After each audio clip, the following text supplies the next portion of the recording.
Cümleten selamun aleyküm hanımlar. Diva Patik YouTube kanalıma hepiniz hoş geldiniz. Bugün birlikte iki şiş dikişsiz çok güzel, çok kolay bir patik yapacağız. Ben patiğimde tarçın ve açık kavun içi renginde 2 tane normal patiklik ip kullandım. Şişlerim 3 numara. Modelimiz de şöyle. Evet hanımlar, patiğimiz bu şekil. Patiğimizin hiçbir yerinde dikişimiz yok ve baştan sona 2 şiş ile yaptım. Tabanımız, topuğumuz, model bu. Bu patik benim elimin ölçülerine göre 37, 38 ve 39 numara ayaklar için uyumlu oldu hanımlar. Patiğimize şu bölümden başlayacağım. Tarçın rengi ipim ile 88 ilmek olarak şöyle ipimin ucunda bir miktar bir ip bırakıyorum. 88 ilmeğimizi atıyoruz. 1, 2, 3, 4, 5, 6. Bu şekilde 88 ilmek atalım gelelim. 88 ilmeğimi attım hanımlar. Şimdi geri dönüyorum. Şu ucumuzda bir miktar ipimiz kaldı. Bu ipimiz beklesin. Taban yapımında tekrar bu ipi kullanacağız. Şimdi burada haroşa örgü yapacağız. Ben örgümüzün hem arka yüzünde düz örgü örerek haroşalarımı elde ediyorum. Kenar ilmeğimi aldıktan sonra diğer ilmeklerimi düz yani haroşa olarak örüyorum.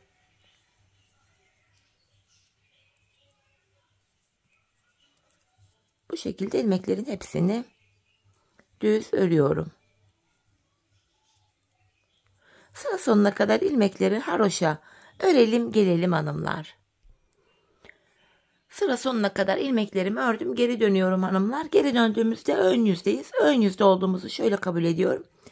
Şu başlangıç ipimiz eğer ki sol taraftaysa ön yüzdeyiz demektir. Şöyle baktığımızda burada da bir diş haroşamız oluştu. Ön yüzde ve arka yüzde ilmekleri normal düz örünce bir diş haroşa oluşuyor. Burada haroşalara devam edeceğiz hanımlar. Yine kenar ilmeğimi alıyorum. Ön yüzdeyim. İlmeklerimi sıra sonuna kadar düz olarak öreceğim. Ardından geri döneceğim. Geri döndüğümde arka yüzde de ilmeklerimi yine düz öreceğim. Böylece burada 2 diş haroşamız olacak. Biz bu işleme hanımlar patiğimizin şu bölümüne burada 5 diş haroşa olana kadar devam edeceğiz. Artırma ya da eksiltme yapmadan 88 ilmek ile bu bölümde 5 diş yani 5 sıra haroşamız olana kadar örelim gelelim. Evet hanımlar, ben burada 5 sıra haroşam olana kadar ilmeklerimi ördüm ve geldim. Şimdi şu açık renkli ipimize geçeceğiz. Bu ipimi ekleyeceğim. Şu anda ön yüzdeyim. Bakın başlangıç ipimiz sol tarafta. Ön yüzde ilmeklerimin tamamını bu açık renkli ipim ile normal düz olarak öreceğim. Şöyle ikinci ilmeğimi de ördükten sonra ipimin ucunu düğümleyeceğim patiğim sökülmesin diye. Bu tarçın rengi ipimi kesmeyeceğim hanımlar. Patiğimizin boğaz kısmında tekrar aynı ipi kullanacağız. Tarçın rengi ipimiz beklesin. Şimdi ön yüzdeyim. İlmeklerimin hepsini bu şekilde sıra sonuna kadar normal düz olarak örüyorum. Hanımlar sıra sonuna kadar ilmeklerimizi örelim gelelim. Evet hanımlar, sıra sonuna kadar ilmeklerimi ördüm. Şimdi geri dönüyorum. Patiğimizin şu bölümlerini yapacağız hanımlar. Bu bölümde bakın patiğimin şu ilk başında ve sonunda 5'er ilmek haroşamız var. Bakın şurada 5 ilmek. Şurada 5 ilmek haroşa var. Bu kenarlardaki 5'er ilmeğimizi normal haroşa olarak öreceğiz. Kenar ilmeğimi aldıktan sonra şu ikinci ilmeğim haroşaları düz örüyorum. 3, 4, 5. Şimdi aralara 2 ters 2 düz lastik uygulaması yapacağız. 5'er ilmek haroşa var kenarlarda. Ortalardaki ilmekleri 2 ters 2 düz öreceğiz. 2 ilmek ters örüyorum. 2 ilmek düz. 2 ilmek ters örüyorum. 2 düz. 2 ters 2 düz lastik uygulaması yapıyoruz patiğimizin orta bölümlerinde.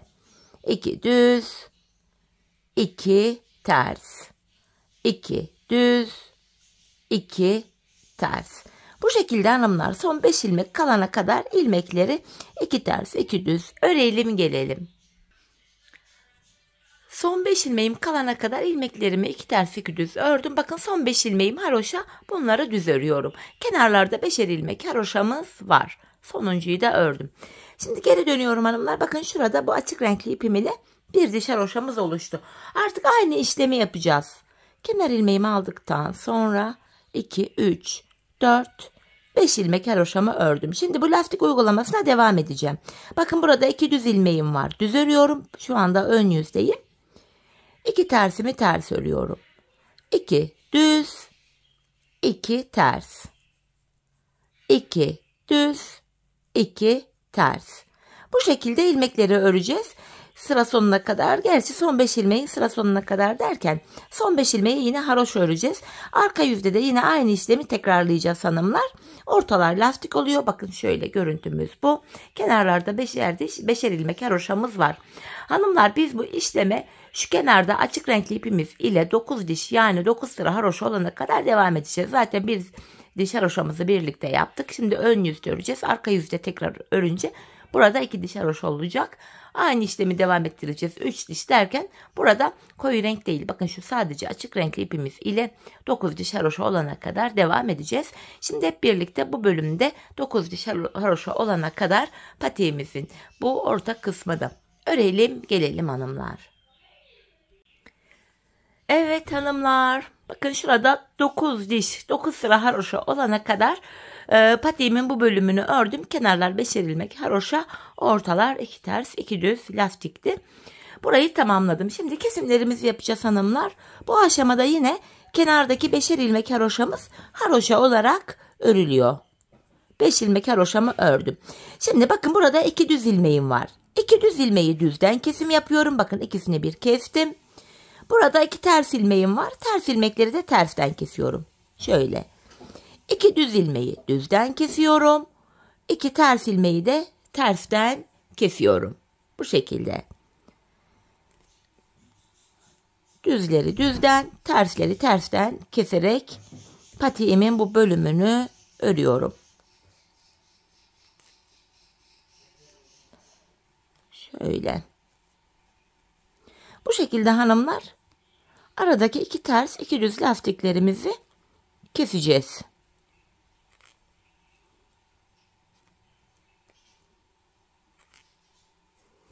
Hanımlar bu lastiklerimizi buraya kadar keselim. Kalan 5 haroşa ilmeğimizi yine haroşa olarak örüp gelelim. Evet hanımlar, ilmeklerimi kestim. Son 5 ilmeğimi de normal haroşa olarak ördüm. Ön yüzde bu işlemi yaptık. Şimdi geri döndüm, arka yüzdeyim.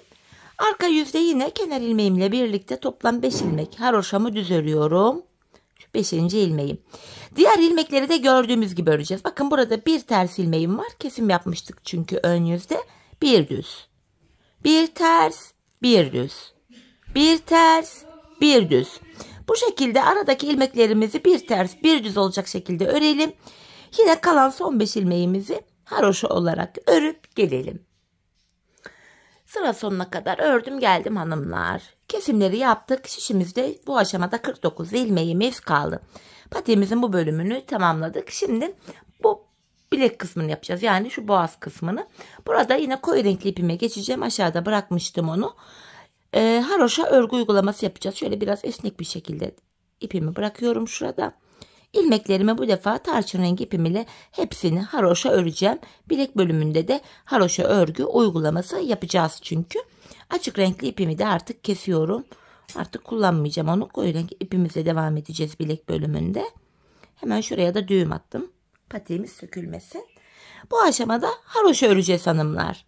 İlmeklerimizi böyle sıra sonuna kadar düz öreceğiz. Ardından geri döneceğiz. Arka yüzde de yine ilmekleri düz öreceğiz. Buraya bir diş haroşa düşecek böylelikle. Bu bilek bölümüne hanımlar toplamda şurada 4 diş haroşa olana kadar devam edeceğiz. Yani 4 sıra haroşa olacak. Burada koyu renkli tarçın rengi ipimiz ile 4 diş haroşamız olana kadar örelim gelelim. Evet hanımlar, gördüğünüz üzere ben bu bilek bölümüne 4 sıra haroşa olacak şekilde ördüm. 1, 2, 3, 4. Şimdi bilekte şu kesimimizi yapacağız hanımlar. Şöyle ben ilmeklerimi ikişer ikişer toplayarak kesimimi yapıyorum. Şöyle ki sıradaki ilmeği şişime alıyorum. İkisini bir kesiyorum. Bildiğiniz farklı kesim yöntemleri varsa onu da uygulayabilirsiniz. Dileyen tığ ile de kesim yapabilir. Artık hangisi kolayınıza gidiyorsa tığ ile de şöyle yapılır hanımlar. Hatta tığ benim daha çok kolayıma gidiyor. şöyle tığ ile sıradaki ilmeği alıp bu şekilde ilmekleri toplayabilirsiniz. Çok fazla sıkı kesim yapmayalım. Yoksa patik ayağa girmez. Hafif şöyle biraz esnek olsun. Çok gevşek de değil, çok sıkı da değil. Hafif esnek olacak şekilde patiğimizin bu bölümünde kesimimizi yapıyoruz. İşte bu şekilde. Şöyle. Kalan ilmekleri de aynı şekilde keselim gelelim. Evet hanımlar, ilmeklerimin tamamını kestim. Ucuna da bir zincir attım. Burayı sıkıştırıp ipimi kestim. Şimdi şu tabandan başlayarak patiğimizin alt bölümünü öreceğiz. Bakın başlangıçta şöyle ipimiz kalmıştı. Bu ipimizi videonun başında tabanda kullanacağız demiştim. Şimdi tarçın rengi ipimi buraya tekrar düğümlüyorum. İlk başladığımız yerlerden burada ilmekler çıkarıyoruz hanımlar. Hemen ilk başladığımız yer, bakın ipin geldiği yer. İlk şişimi buraya takarak şöyle ilmeğimi çıkarıyorum. Burada sırasıyla kenar ilmek yerlerine ilmeğin iki kanadına birden girerek ilmek çıkarıyoruz. Bakın sırasıyla başlangıç yerlerine ilmeğin iki kanadına birden girerek ilmek çıkarıyorum. Patiğimize 88 ilmek olarak başlamıştık. 88 ilmek başladığımız yerden yine 88 ilmek çıkaracağız. Yani şu diğer uca kadar, şuraya kadar. Bu bölüme kadar toplamda 88 ilmeğimizi çıkaralım gelelim. Evet hanımlar, bu uca kadar toplamda 88 ilmeğimi çıkarttım. Şimdi geri dönüyorum. Kenardaki ilk ilmeği örmeden aldım. İlmeklerimi yine haroşa yani düz olarak öreceğim. Bu şekilde sıra sonuna kadar ilmeklerimizin tamamını düz örelim gelelim. Sıra sonuna kadar ilmeklerimi ördüm. Şimdi geri dönüyorum. Artık hanımlar burundan başlayarak tabanımızı örmeye geçeceğiz. Yapacağımız işlem şöyle bu bölümde. Şişimizde 88 ilmeğimiz var. 8 ilmeği burun kısmına ayıracağız. Geriye 80 ilmek kalıyor. 80 ilmeği de iki yana eşit paylaştırınca yanlara 40'ar ilmek düşüyor. Öncelikle şu ilk kenardaki 40 ilmeğimi öreceğim hanımlar. Şu kenar ilmeğimle birlikte toplam 40 ilmek. Şöyle 2, 3, 4, 5, 6, 7, 8. Bu şekilde buradaki ilk 40 ilmeğimizi örüp gelelim. Evet hanımlar, 40 ilmeğimi ördüm. Şimdi patiğimizin burun kısmı için 8 ilmek daha örüyorum. 1, 2, 3, 4, 5, 6, 7 ve 8. Saydığımızda şu sol tarafta da 40 ilmek kalıyor. İlk 40 ilmeği ördük. Burun için 8 ilmek daha ördük. Şimdi geri dönüyorum. Bu bölümde ipimiz hep karşıda olacak ve ilk ilmeği örmeden alacağız. Şimdi 8 ilmeği böyle örüyorum. İlk ilmeğimi aldım. Şu ikinci ilmeğim 3, 4, 5, 6, 7 ve 8. Tekrar geri dönüyorum. 8 ilmek ile burada bir diş haroşamız oluştu. Tabanımız 12 ilmek olacak hanımlar. 12 ilmek olana kadar her sırada kenardan bir ilmek örerek ortaya ekleyeceğiz. Yine ipim karşıda, ilkini örmeden aldım. 8 ilmeğimi öreceğim. 4, 5, 6, 7, 8. Bir ilmek de yandan örerek ortaya ekledim. 9 etti. Geri dönüyorum. İpim karşıda, ilk ilmeği örmeden aldım. 9 ilmeği öreceğim. 3, 4, 5, 6, 7, 8, 9. Bir ilmek de şu kenardan örerek ortaya ekledim. Ortada 10 ilmek oldu. Tekrar geri döndüm hanımlar. İpim karşıda ve yine ilk ilmeğimi örmeden aldım. 10 ilmeğimi öreceğim. 4, 5, 6, 7, 8, 9, 10. Bir ilmek de hemen yanından alarak örüyorum. 11. Geri döndüm. Yine ip karşıda ve ilk ilmeğimi örmeden alıyorum. 11 ilmeğimi öreceğim. 4, 5, 6, 7, 8, 9, 10, 11. Bir ilmek de kenardan örerek ortaya ekledim. 12 etti. Şimdi geri dönüyorum. Artık tabanda 12 ilmek oldu. Kesimler başlayacak. Şöyle yapacağız bunu da. İlk 11 ilmeği öreceğim. 12. de kesimimi yapacağım. İpim karşıda, ilkini örmeden aldım. 2, 3, 4, 5, 6, 7, 8, 9, 10, 11. 12. ilmekte hemen yandakini de alıyorum. İkisini kesiyorum. Kesimden sonra geri döndüm. Yine aynı işlemi yapacağım. ipim karşıda, ilkini örmeden aldım. 11 ilmek örüyorum. 5 oldu. 6, 7, 8, 9, 10, 11. Bakın 12. ilmekte yanındakini de alıyorum. Keserek ördüm. Kesimden sonra yine geri dönüyorum. Tekrar ipim karşıda, ilkini örmeden aldım. Yine 11 ilmek öreceğim. 5, 6, 7, 8, 9, 10, 11. 12. ilmekte hemen yandan da bir ilmek alıp ikisini kestim. Patiğimizin tabanı 12 ilmek ile bu şekilde örülüyor. 11 ilmek örüyoruz. 12. de kesimi yapıyoruz. Biz bu kesme işlemine sağ ve sol taraftaki ilmekler bitene kadar devam edeceğiz. Şimdi hep birlikte patiğimizin tabanını 12 ilmek üzerinden sizlere anlattığım gibi örelim gelelim. Evet hanımlar, patiğimin tabanını ördüm ve geldim. Şimdi sadece tabanda kullandığım 12 ilmek kaldı. Şimdi bu 12 ilmek ile patiğimizin şu arka bölümünü öreceğiz. Bu arka bölümde tarçın rengi bölümlerde tarçın rengi ipimizi, açık renkli bölümlerde de diğer ipimizi kullanacağız. Yapacağımız işlem şu. İpim karşıda, ilk ilmeği örmeden aldım. Son 2 ilmek kalana kadar ilmeklerimi örüyorum. Bakın son 2 ilmeğim kaldı. Son 2 ilmeğimi kestim ve hemen şurada sıradaki ilk kenar ilmek yerine girerek ilmek çıkarttım. Bu şekilde hem patiğimizin arka bölümünü örmüş oluyoruz hem de arka bölüm bu kenarlara eklenmiş oluyor. İlmek çıkarttıktan sonra geri dönüyorum. Yine ip karşıda, ilkini örmeden aldım. Tekrar son 2 ilmeğim kalana kadar örüyorum. Yine son 2 ilmeğimi kestim. Bu kenarda ilmek çıkartırken geri dönüyorum. Ön yüzde çıkaracağım. Öyle daha çok kolayıma gidiyor. Hemen şuradaki yine ilk kenar ilmek yerine girerek ilmek çıkarttım. Tekrar 12 ilmeğimiz oldu. Patiğimizin arkası böyle yapılıyor. Son 2 ilmek kalana kadar örüyoruz. Son 2 ilmeğimizi kesiyoruz ve sıradaki kenar ilmek yerinden ilmek çıkarıyoruz. Bakın yine son 2'yi kestim ve sıradaki kenar ilmek yerine girip ilmeğimi çıkarttım. Geri döndüm. Yine ip karşıda, ilkini örmeden aldım. Tekrardan aynı işlemi yapacağım. 2 ilmek kalana kadar ilmeklerimi örüyorum. Son 2 ilmeğimi kestim. Geri dönüyorum ve sıradaki kenar ilmek yerine girerek ilmek çıkarttım. Arkası böyle örülüyor. Hanımlar, biz bu işleme şurada tarçın ipimizle tarçın kenar ilmek yerlerine şuradaki buraya kadar yapalım gelelim, ardından birlikte açık renkli ipimize geçeceğiz. Evet hanımlar, tarçın rengi son kenar ilmek yerlerine kadar ördüm. Şimdi bu açık renkli bölümlerde de diğer ipimi ekleyeceğim. En son şuradan tarçın rengi ipimle ilmek çıkartmıştım. Tarçın rengi ipimi kesmeyeceğim. Çünkü bilek bölümünde de yine bu rengi kullanacağız. Aynı iple devam edeceğiz, orada da ipimi kesmiyorum bu nedenle. Şimdi ilmeklerimi bu defa ilk ilmeğimi öreceğim renk geçişimi olduğu için. Bu defa aynı işleme bu açık renkli ipim ile devam ediyorum. Hemen ipimin ucunu burada düğümlüyorum.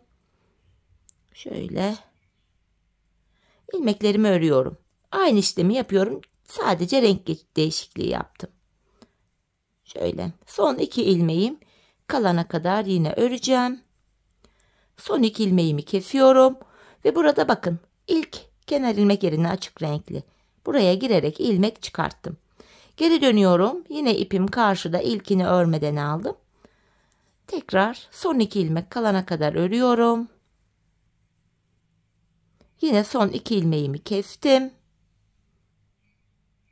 Geri dönüyorum.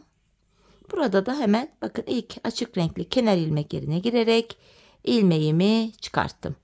Şöyle. Hanımlar, bu açık renkli kenar ilmek yerine kadar, son kenar ilmek yerine kadar bu ipimizle devam edeceğiz. Sonra tekrar tarçın renk ipimiz ile bu arka bilek bölümünü yapacağız. Yani şöyle. Yapacağımız işlem bu. Sonrasında açık renkli ipimizi keseceğiz artık kullanmayacağımız için.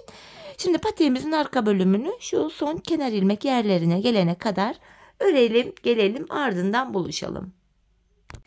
Evet hanımlar, patiğimin arka bölümünü ördüm. Bakın son kenar ilmek yerlerine gelene kadar. Şimdi ilmeklerimi keseceğim artık. İkişer ikişer toplayarak ilmeklerimi kesiyorum. Hemen şurada ipucu var, onu da gizleyerek götüreyim.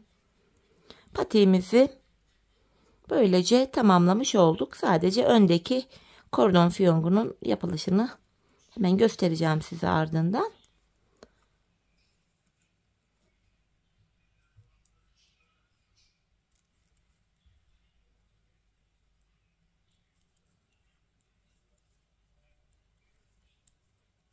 Son bir ilmek kaldı. Onu da kestim. Bu aşamada şu kenarda tümsek bir görüntü oluşmasın diye hemen şuradan dibine batarak burayı bir düzledim. 2 tane de zincir çekip ipimi kesiyorum. Hemen ipimizin ucunu gizleyelim. Patiğimizin örgü bölümü burada bitti. Gayet kolay bir modelde hanımlar, gördüğünüz gibi ilk defa patik yapacak hanımlar bile zorlanmadan kolayca örebilir. Şöyle ipimizin ucunu güzelce gizliyorum. Ayağı giydikten sonra ip dışarı çıkmasın diye gizledik. Evet hanımlar, patiğimiz bakın görüntü itibariyle şöyle. Bu şekilde hemen ayağımıza da giydireyim. Ayakta da görelim. Bu şekilde.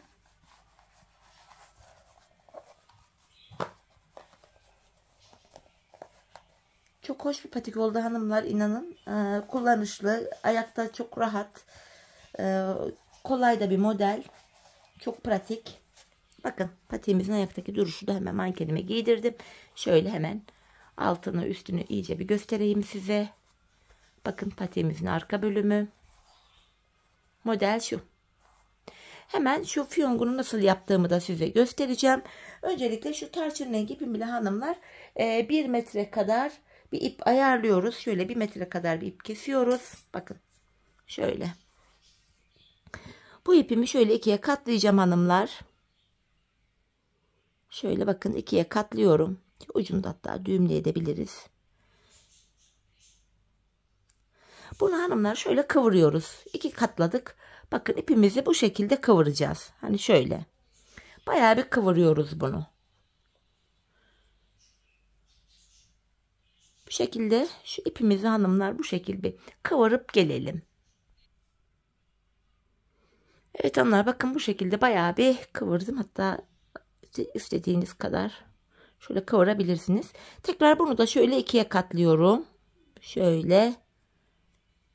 Bunu şöyle bıraktığımız anda bakın zaten bu dolanıyor. Kordon kendi kendine dolanıyor. Şöyle. Bakın. Kordonumuzu bu şekilde oluşturduk. Bunu da patiğimizin şu ön bölümüne takacağım hanımlar. Şöyle dileyen sade de kullanabilir. Dileyen benim gibi bu şekilde kordon da yapabilir. Artık isteğe bağlı. Bunu da şuraya şöyle fiyonk şeklinde düğümleyeceğim. Şu ucu açıldı gibi oldu. Tekrardan da düzelteyim. Ben şöyle ucunu fiyonk şeklinde düğümlüyorum buraya.